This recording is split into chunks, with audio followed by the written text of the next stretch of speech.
The man everyone laughed at owned the whole company. Nobody knew it. Not the workers. Not the manager. Not the woman who told security to throw him out.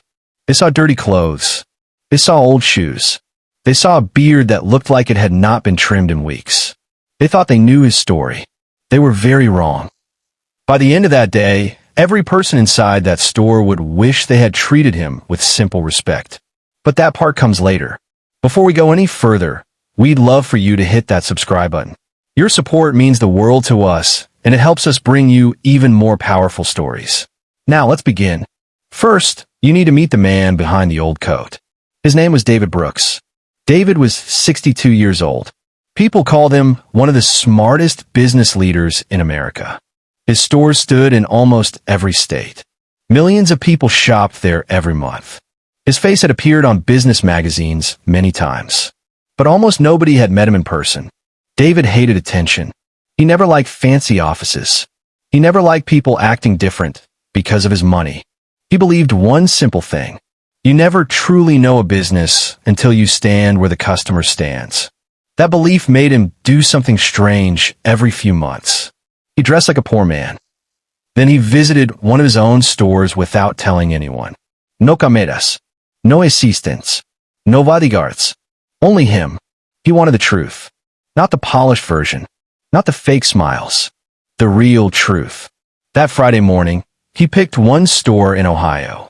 The store made good money. The reports looked perfect. Customer scores looked strong. The district manager kept saying everything was excellent. But David trusted his eyes more than reports. Paper could lie. People could lie. What he saw himself never lied. He parked an old pickup truck 2 blocks away. Then he put on a faded brown jacket. The jacket had small tears. His jeans looked worn. His boots carried dried mud. He rubbed a little dirt on his hands. Now he looked like a man who had nowhere else to go. He smiled. The truth is about to show itself. David walked toward the large store. Cars filled the parking lot. Families pushed shopping carts. Children laughed. Workers carried boxes through the front doors. Everything looked normal, at least from the outside. But looks can fool people. And today, looks would fool almost everyone. As David reached the entrance, a young mother struggled with 2 heavy bags. Her little boy tried to hold the door. The door slipped from his hands. David quickly stepped forward. I've got it. He held the door open. The mother smiled. Thank you so much. You have a good day, David said. She nodded. So should you. Kindness costs nothing. David believed that. Inside, cold air rushed over him. Bright lights filled every corner. Music played softly. Customers walked from shelf to shelf. David grabbed an empty shopping basket. He moved slowly. Not because he was weak. Because he wanted to watch. Watching told stories. Stories that reports never could. A worker stocking cereal looked at David. His smile faded. He whispered to another worker. Both stared. One laughed quietly. David heard every word. He probably came here to stay warm. The other worker laughed. Watch your backpack. David kept walking. He said nothing. People often showed their true hearts when they believed nobody important was watching. A few minutes later, David entered the produce section. Fresh apples shined under bright lights. A little girl reached for one. The apple rolled away. David picked it up. Here you go. She smiled. Thank you. Her father nodded politely. Small moments mattered. Always. Then another moment happened. One that felt very different. A worker pushing a cart stopped in front of David. The young man frowned. You buying anything? David looked at him. I just got here. The worker crossed his arms. Then don't make trouble. I won't. The worker rolled his eyes and walked away. David quietly took out a small notebook. He wrote 3 words. Respect is missing. Then he kept moving. He stopped near the bakery. The smell of fresh bread filled the air. An older woman stood beside a shelf. She looked worried. She searched every price tag. She counted a few dollars in her hand. Then she quietly put a loaf of bread back. David noticed. So close, she whispered. He walked over. Mom. She looked up. You dropped this. He handed her a $20 bill. She looked confused. I don't think that's mine. David smiled. Maybe today it is. Tears filled her eyes. I can't take it. You can. Please. She slowly accepted it. God bless you. She hugged the bread to her chest. Then she walked away smiling. David watched her leave. Money could help people. Kindness helped even more. But someone else had watched everything. Store manager Lisa Grant. She stood near customer service. She had seen David hand over the money. But she reached the wrong answer. She believed he was begging customers. Or worse. She marched across the floor. Her shoes clicked loudly. Workers noticed. Customers looked over. Lisa stopped only inches from David. You? David turned calmly. Yes. You've been bothering customers. No. I've been shopping. I saw you asking for money. David shook his head. I gave money. Lisa laughed. That's a funny story. Several workers gathered nearby. Nobody asked what really happened. Nobody asked the older woman. They simply watched. Lisa pointed toward the exit. This store is not a shelter. David stayed calm. Understand. No, I don't think you do. We have paying customers. David looked around. I'm a paying customer. Lisa folded her arms. With what? David smiled softly. My wallet. Some workers laughed. One whispered, yeah, right? Lisa's face turned red. I've dealt with people like you before. David nodded slowly. I'm sure you think you have. But you haven't met me. She took one step closer. I want you outside. Now. David did not argue. He simply asked one question. Did you ask anyone what happened? I don't need to. I saw enough. That answer told David everything. A good leader looked first, then judged. A bad leader judged first, then stopped looking. Lisa had made her choice. She snapped her fingers. Security. A tall guard hurried over. Customers stopped walking. Whispers spread across the store. People pulled out phones. Nobody knew they were watching the biggest mistake of Lisa Grant's career. But an even bigger surprise was only minutes away. Because one quiet cashier had recognized the man in the old brown coat. And she was staring at him with wide eyes. The cashier's name was Emma Hill. She was 24 years old. She had worked at the store for only 6 months. She looked at the man in the old brown coat. Then she looked again. Her heart raced. She had seen that face before. Not in person. In a company training video. The beard looked longer now. The clothes looked old. But the eyes were the same. Calm. Kind. Always watching. Her hands began to shake. No. She whispered to herself. It can't be. She quickly opened the company website on the register screen. She found the page with the founder's photo. Then she looked back at the man. The same eyes. The same smile. The same face. Emma felt her stomach drop. Oh no. At the front door, security guard Mark stood beside David. Mark was polite. He had not touched him. He simply waited. David smiled at him. You're just doing your job. Mark nodded. Yes, sir. I wish this had gone another way. So do I. Lisa walked over with a proud smile. She believed she had solved the problem. She looked around as if waiting for praise. Instead, she heard someone shouting. Manager Grant. Emma came running. She stopped, trying to catch her breath.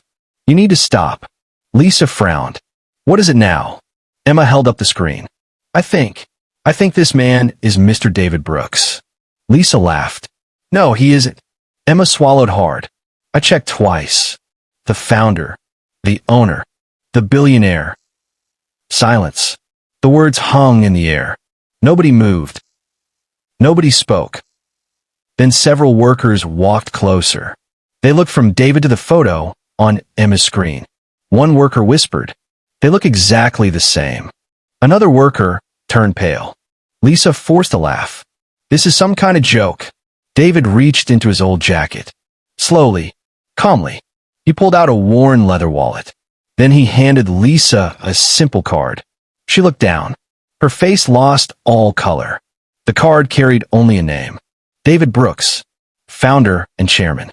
The company's seal sat below it. It was real, very real. Lisa's hands began to shake. She cannot finish. David smiled, not with anger, with sadness. I tried to tell you I was a customer. Lisa's voice cracked. I'm so sorry. David nodded. I believe you are. But your apology is late. Workers looked down. Nobody laughed now. Nobody whispered.